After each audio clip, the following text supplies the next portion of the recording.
विकल होत शरीर। तो सांच बिना सुमरण नहीं, और बिन भेदन भक्ति हो।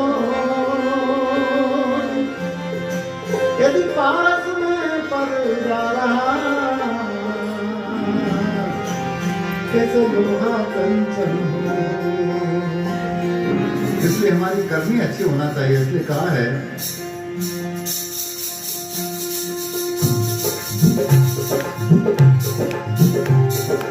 इनका भेद बता मेरे तू अच्छी करनी कर ले तू। सारी पूरी जगत के माही जहाँ देखा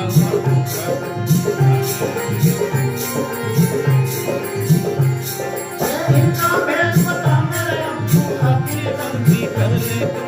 सारी पूरी जगत के माही जहाँ देखा वहाँ देखा।